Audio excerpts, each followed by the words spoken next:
Tonight, you will do something you think is perfectly natural.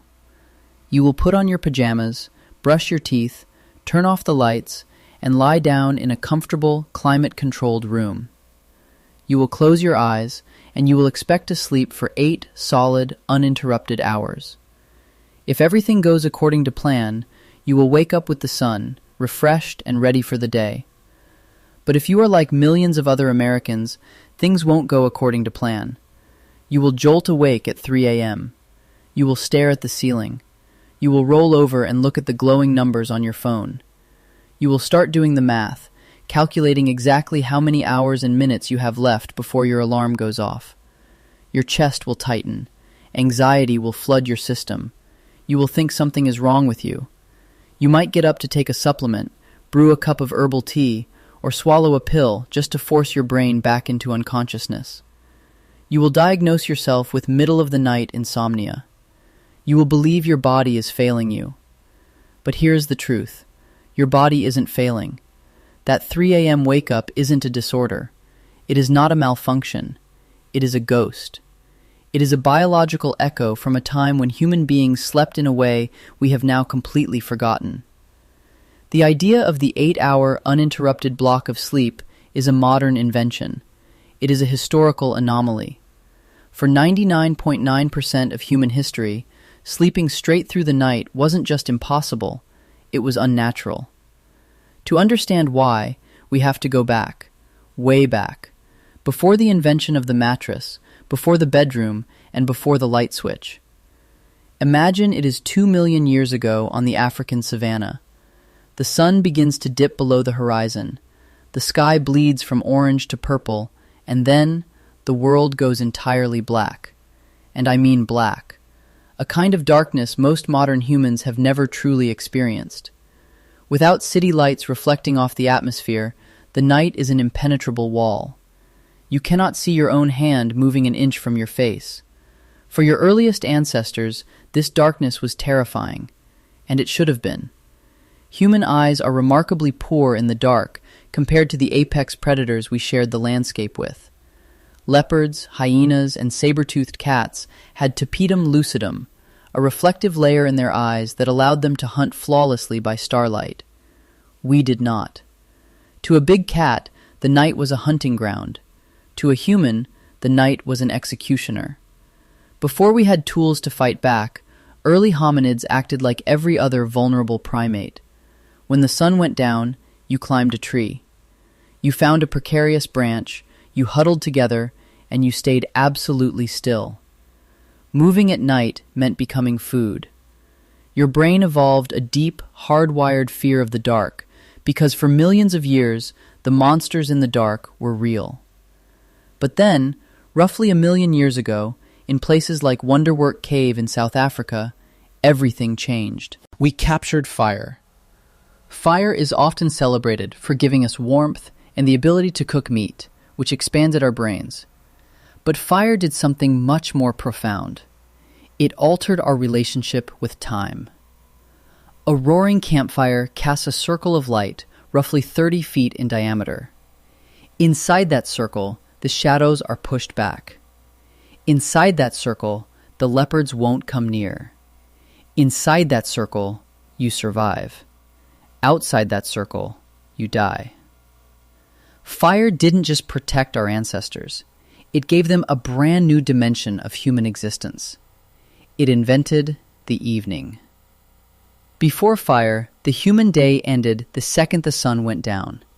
You had maybe 12 hours of usable time in the summer and as few as 8 in the winter. Fire instantly added 2 to 4 usable hours to every single day. Anthropologists have studied how this extra time literally changed our species.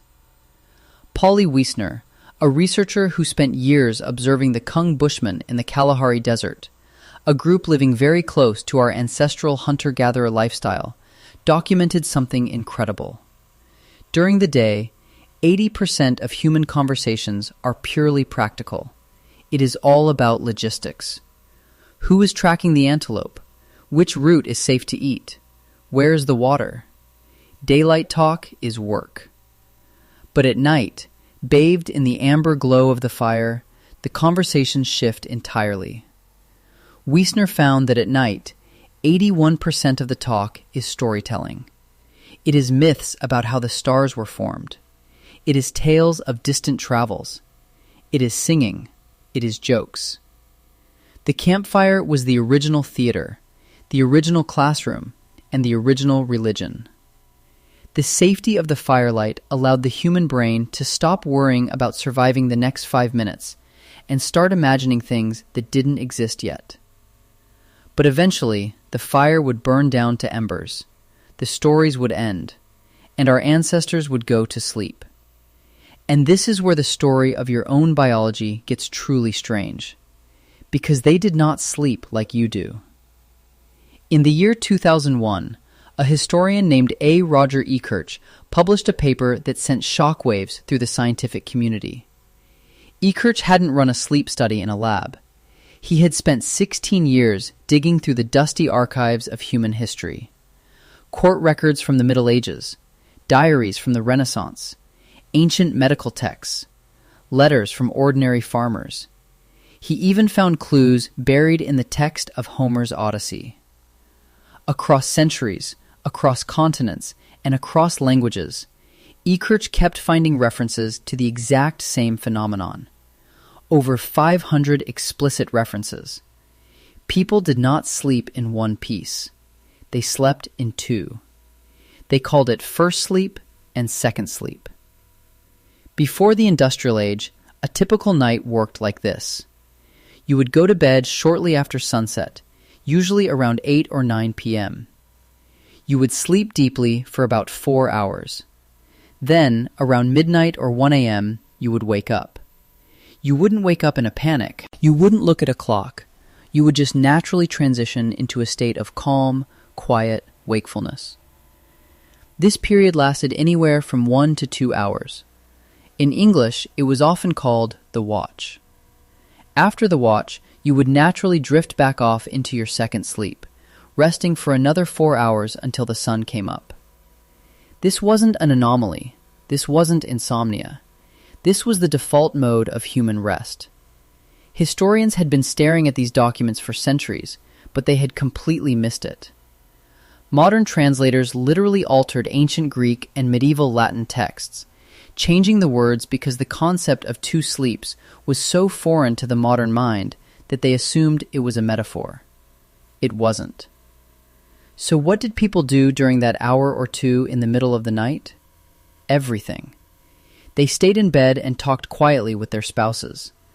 A 16th century French physician actually wrote a manual advising couples that the absolute best time to conceive a child was not at the end of a long, exhausting day of physical labor, but between the first and second sleep, when the body was rested and the mind was clear. People interpreted their dreams while the imagery was still vivid. They prayed. They smoked tobacco. Sometimes they even got up and visited their neighbors. But mostly, they just lay in the dark, in the quiet, and thought. A doctor's manual from the 1500s explicitly states that the best time for deep study and reflection is during the watch. The world was utterly silent. The demands of the day were suspended. It was a pocket of protected time. But you don't have to take a historian's word for it. Science eventually proved it. In 1992, a psychiatrist named Thomas Ware at the National Institute of Mental Health decided to see what would happen if he stripped away the modern world. He took a group of volunteers and plunged them into the ancestral environment. For 1 month, he deprived them of all artificial light. Every night, they were subjected to 14 hours of total darkness, mimicking the long nights of winter before electricity. For the first few weeks, the subjects just slept. They were catching up on years of chronic, modern sleep deprivation. But then, something astonishing happened. Around the 4th week, every single participant's brain naturally settled into a new rhythm. Without any prompting, their sleep broke in half. They slept for 4 hours. They woke up for 2 hours. They slept for 4 more.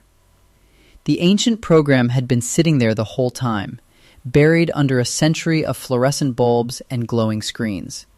It just needed darkness to reboot. But Ware found something else. He hooked the participants up to monitors during their 2-hour midnight awakening and measured their blood chemistry.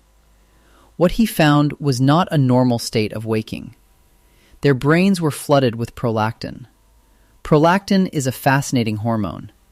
It is associated with deep peace. It is the hormone that spikes after a mother nurses her child, or after human beings have sex. It is the chemical signature of profound relaxation. The subjects in Ware's study described this midnight awake period as incredibly peaceful. They didn't feel anxious. They felt meditative. They described it as an altered state of consciousness, a bridge between the dream world and the waking world. For thousands of generations, human beings had access to this daily 2-hour meditative retreat, a built-in biological mechanism to process stress, analyze dreams, and find quiet in a chaotic world. And then we murdered it. We didn't lose the night by accident. We conquered it on purpose. It started in the late 1600s, when major European cities like Paris and London began installing street lamps to cut down on crime. The night had always belonged to criminals, outcasts, and danger. In medieval times, walking around after dark without a lantern wasn't just suspicious, it was literally illegal. The word curfew comes from the French couvre-feu, meaning cover the fire.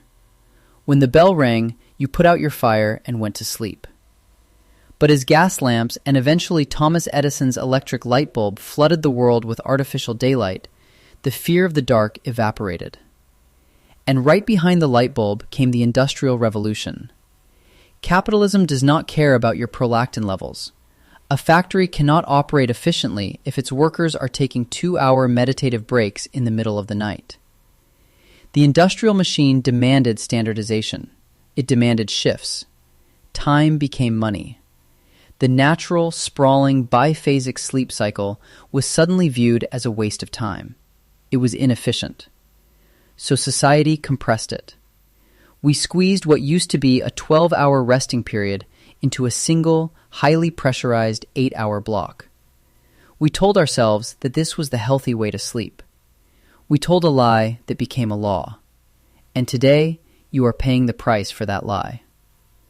Modern humans are exposed to artificial light for an average of 7 to 8 hours after sunset. We blast our retinas with the blue light of televisions, laptops, and smartphones. Your brain is a biological machine. It does not know what an iPhone is. When blue light hits your optic nerve at 10:30 p.m., your brain interprets that signal as the midday sun.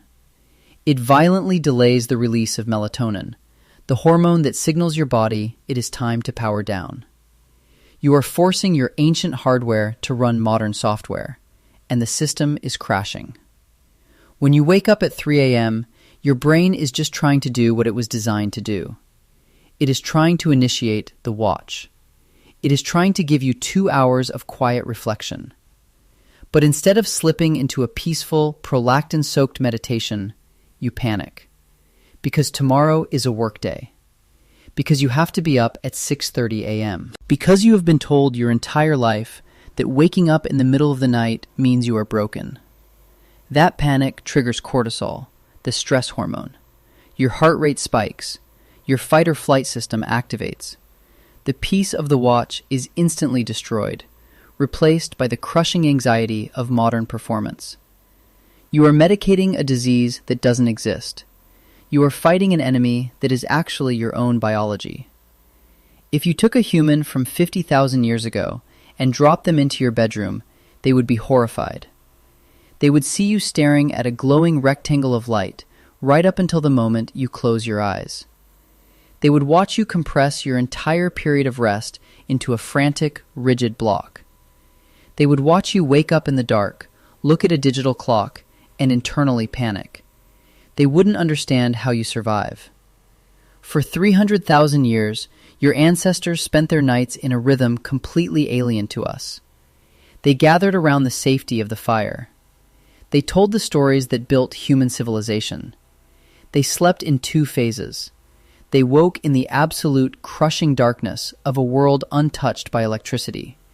and they spent 2 hours just being alive in the quiet. They lived under a sky so dark and so clear that the Milky Way wasn't something you had to drive to a national park to see. It was just the roof over their heads. We traded all of that for efficiency. We traded the cosmos for a light switch. The next time you wake up at 3 a.m., don't look at your phone. Don't do the math. Don't panic. Just lie in the dark. Listen to the silence. And know that for the first time all day, your brain is finally doing exactly what it was built to do.